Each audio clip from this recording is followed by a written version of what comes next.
Hi hello నమస్తే. నేను మీ కట్టా Karthik. Telangana BJP MLA Raja Singh వ్యాఖ్యలు ఇప్పుడు చాలా కీలకంగా మారాయి. తెలంగాణ బీజేపీలో నాయకత్వం మార్పు జరగాలి. పాత సామాను రిటైర్ కావాలి. పాత సామాను రిటైర్ అయితేనే బీజేపీ తెలంగాణలో అధికారంలోకి వస్తుందని చెప్పేసి రాజా సింగ్ మాట్లాడారు. మనం రాజా సింగ్ ఎవరి గురించి మాట్లాడారో మొత్తం సమాజానికి తెలుసు. ముఖ్యంగా సోషల్ మీడియాలో జరుగుతున్న చర్చ ఏందంటే కిషన్ రెడ్డి గురించి రాజా సింగ్ మాట్లాడారు అన్నటువంటిది.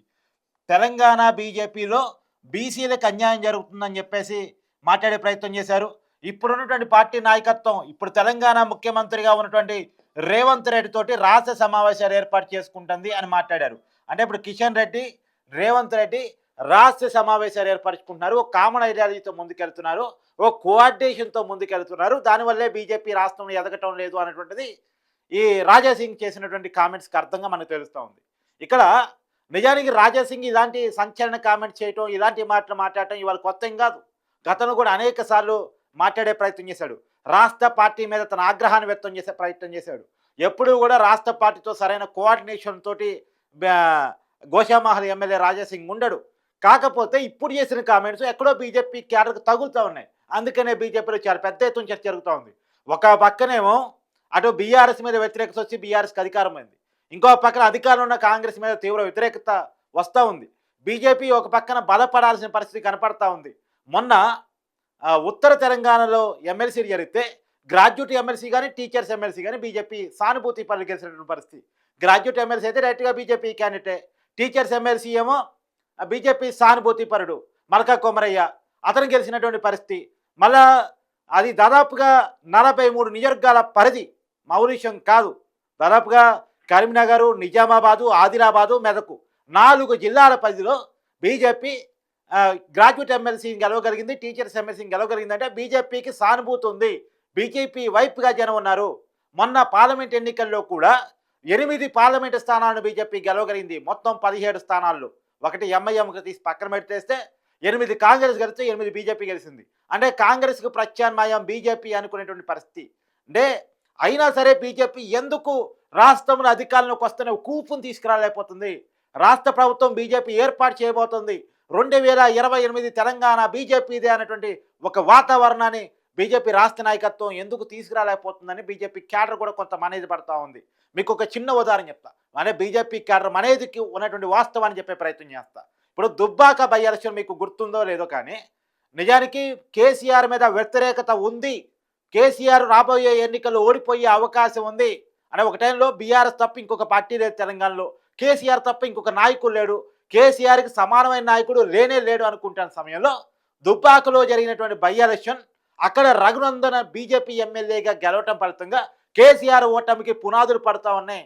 కేసీఆర్ను కూడా ఓడించవచ్చు, బీఆర్ఎస్ పార్టీని కూడా ఓడించవచ్చు. తెలంగాణ బ్రాండింగ్గా చెప్పబడుతున్నటువంటి కేసీఆర్, బీఆర్ఎస్ ఇక పతన వ్యవస్థకు చేరుకుంటున్నాయి అనేటువంటి దాన్ని స్టార్ట్ చేసింది బీజేపీ గెలిపే. తెలంగాణలో బీజేపీ గెలుపుతోనే, దుబ్బాకలో రఘునందన్ గెలుపుతోనే కేసీఆర్ పతనానికి పునాది పడింది, కేసీఆర్ ఓటమికి పునాది పడింది. తర్వాత ఎన్నికల్లో కేసీఆర్ బీఆర్ఎస్ పార్టీ ఓటమిని మనం చూసాం.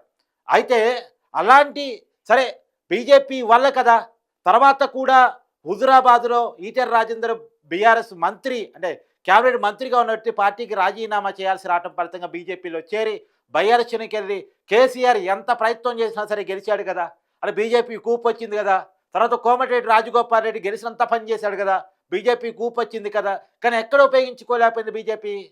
వాళ్ళ ఇంటర్నల్ ఇష్యూస్ వల్ల బండి సంజయ్ని పార్టీ ప్రెసిడెంట్ని తప్పించడం, కిషన్ రెడ్డిని పెట్టడం, ఆ టైంలో జరిగినటువంటి రకరకాల పరిణామాలు, పార్టీలో వ్యాఖ్యలు, గొడవలు, ఈ పరిణామాల్లో నుంచి అదిగాక కర్ణాటకలో బీజేపీ ఓటమి అదే ఒకదానికొకటి కలిసి వచ్చాయి. బీజేపీ కనుక స్ట్రాంగ్గా ఉండి ఉంటాయి, నాయకత్వం బలంగా ముందుకు తీసుకెళ్ళి ఉంటాయి, కర్ణాటకలో ఓడిపోయినా ఆ ప్రభావం తెలంగాణ మీద పడకుండా ఉండేదేమో. కానీ ఇక్కడ ఉన్నటువంటి సంస్థాగత నిర్మాణంలో ఉన్న పొరపాట్లు, నాయకుల మధ్య ఉన్న విభేదాలు, నాయకుల మధ్య వచ్చినటువంటి విమర్శలు, ఏకంగా పార్టీ ప్రెసిడెంట్గా ఉన్నటువంటి బండి సంజయ్ని ఎన్నికల సమయంలో తప్పించడం ఏదైతే ఉందో అప్పుడు పార్టీని పికప్ చేసి ఊపు తీసుకొచ్చి పార్టీ అంటే బీఆర్ఎస్కు ప్రత్యామ్నాయం కాంగ్రెస్ కాదు బీజేపీని అనుకుంటున్న సమయంలో, ఎందుకంటే కాంగ్రెస్ అప్పుడు మాటల్లో కూడా లేని పరిస్థితి, ఎక్కడ పోటీ చేసినా డిపాజిట్ కూడా రాని పరిస్థితి. 2018 నుంచి 2023 వరకు జరిగినటువంటి ఏ బై ఎలక్షన్లో కూడా కాంగ్రెస్ పార్టీ గెలవని పరిస్థితి కాదు కదా. అంటే సెకండ్ లార్జెస్ట్ పార్టీ కూడా లేని పరిస్థితి. బీజేపీ వర్సెస్ బీఆర్ఎస్‌గా రాజకీయాలు మారిన పరిస్థితి. ఈవెన్ గెలవాల్సి ఉన్నటువంటి నాగార్జున సాగర్‌లో జానారెడ్డి గారి నియోజకవర్గంలో కూడా కాంగ్రెస్ గెలవలేనటువంటి పరిస్థితి. అక్కడ కూడా బై ఎలక్షన్ వస్తాయి. అక్కడ నోము నరసింహ బీఆర్ఎస్ ఎమ్మెల్యే చనిపోతే బై ఎలక్షన్ వచ్చింది.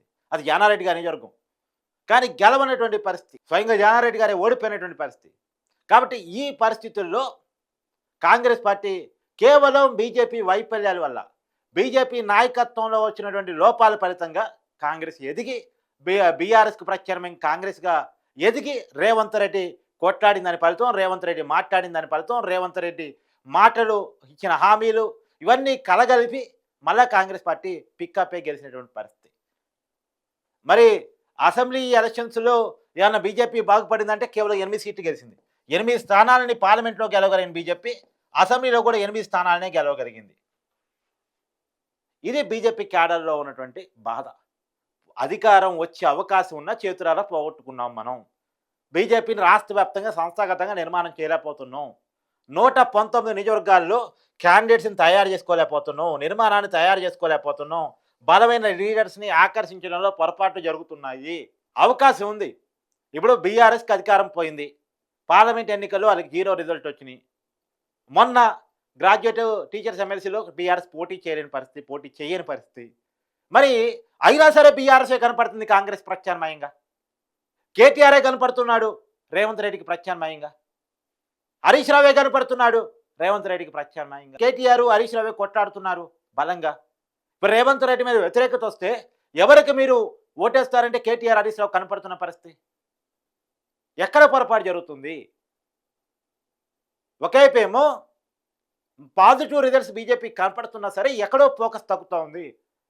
జనరల్ ఎలక్షన్స్ వచ్చేసరికి, సార్వత్రిక ఎన్నికలు వచ్చేసరికి, అసెంబ్లీ ఎన్నికలు వచ్చేసరికి బీజేపీ అక్కడ కనపడట్లేదు. కారణం ఏంటంటే బీజేపీ ఎదుగుదల మీద పెద్దగా దృష్టి పెట్టకపోవటం, రేవంత్ రెడ్డి ప్రభుత్వం మీద సంస్థాగతంగా పోరాటం చేయకపోవటం, పార్టీని సంస్థాగతంగా పెద్ద ఎత్తున నిర్మాణం చేసుకోలేకపోవటం.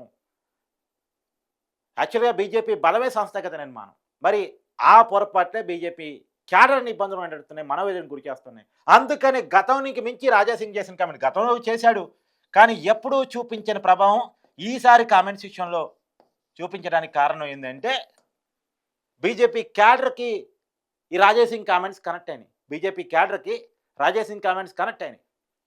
అవకాశం ఉండి తినలేకపోతున్నామేంటి అధికారాన్ని, అవకాశం ఉండి అందుకోలేకపోతున్నామేంటి అధికారాన్ని అనేటువంటిది బీజేపీ క్యాడర్ యొక్క వేదన, మనోవేదనగా కనపడుతూ ఉంది. మరి దీన్ని రివైవ్ చేసుకుంటుందా కేంద్ర నాయకత్వం? చూడాలని పరిస్థితి కనపడుతుంది. ఎందుకంటే సౌత్ ఇండియా మీద బీజేపీ చాలా ఫోకస్గా ఉంది. సౌత్ ఇండియాలో అంటే నార్త్ ఇండియాని క్యాప్చర్ చేయగలుగుతున్న బీజేపీ సౌత్ ఇండియాలో మాత్రం అనుకున్నంత ఎదగలేకపోతుంది. కర్ణాటకలో ఉన్న అధికారాన్ని పోగొట్టుకుంది. తెలంగాణలో అధికారం వచ్చే అవకాశం ఉన్న రాబట్టుకోలేకపోయింది. ఆంధ్రప్రదేశ్లో అధికారంలో ఉన్న బీజేపీ పాత్ర చాలా నామినల్. తమిళనాడులో బీజేపీ అధికారంలో లేదు, రాలేదు. పైగా బీజేపీ మిత్రులు కూడా అధికారంలో లేరు. బీజేపీని వ్యతిరేకించే ఇండియా కూటమిలో ఉన్నటువంటి డిఎంకే అధికారంలో ఉంది, కాంగ్రెస్తో కలిసి, కమ్యూనిస్టులతో కలిసి. కేరళలో కమ్యూనిస్టులు అధికారంలో ఉన్నారు, అక్కడ బీజేపీ పాత్ర చాలా తక్కువ ఉంది. సో ఏ సౌత్ ఇండియా స్టేట్ చూసుకున్నా బీజేపీ అనుకున్నంత పర్ఫార్మెన్స్ లేదు. కాబట్టి సౌత్ ఇండియా మీద కేంద్ర నాయకత్వం చాలా ఫోకస్డ్గా ఉంది. నార్త్ ఇండియాలో బాగా ఎదగలుగుతున్న బీజేపీ, ఏ ఎన్నికలు వచ్చినా కొట్టగలుగుతున్న బీజేపీ, ఢిల్లీ వేదిక చాలా సుదీర్ఘకాలంగా రాని అధికారాన్ని కూడా రప్పించుకోగలిగిన బీజేపీ, కేజ్రీవాల్ని కూడా మట్టి కరిపించిన బీజేపీ సౌత్ ఇండియాలో మాత్రం ఎదగలేకపోతుంది. కావరం నాయకత్వంలో ఉన్నటువంటి అంటే లోకల్ ఇక్కడ నాయకత్వంలో ఉన్నటువంటి లోపాలు, కారణాలు, ఇట్లాంటి విషయాల మీద కేంద్ర నాయకత్వం దృష్టి పెట్టాల్సిన అవసరం ఉంది అనేటువంటిది బీజేపీ క్యాడర్ కూడా అనుకుంటున్నమాట. దాని రాజాసింగ్ చెప్పడం అనేటువంటిది క్యాడర్ కనెక్ట్ అయింది. కానీ దాని మీద ఖచ్చితంగా బీజేపీ రివైవ్ చేసుకోవాలి.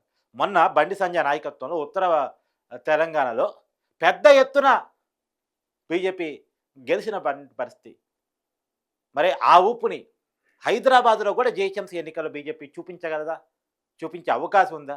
జీహెచ్ఎంసీ ఎన్నికల్లో కనుక బీజేపీ ఫోకస్డ్గా పనిచేసి గెలిపించుకోగలిగితే, బీజేపీ జీహెచ్ఎంసీ సీట్ని కైవసం చేయగలిగితే నిజానికి బీజేపీకి చాలా చాలా హైక్ వచ్చే అవకాశం ఉంటుంది.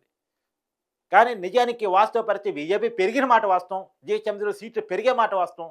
అయినప్పటికీ ఇంకా బీఆర్ఎస్ మీదే తెలంగాణలో చర్చ జరుగుతోంది, హైదరాబాద్లో చర్చ జరుగుతోంది.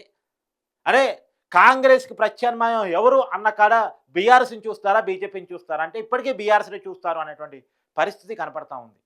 మరి దీన్ని బీజేపీ ఎలా అధిగమిస్తుంది, అధిగమించేందుకు వాళ్ళు తీసుకుపోయే చర్యలేంటి, ఇవన్నీ చూడాల్సిన పరిస్థితి కనపడతా ఉంది.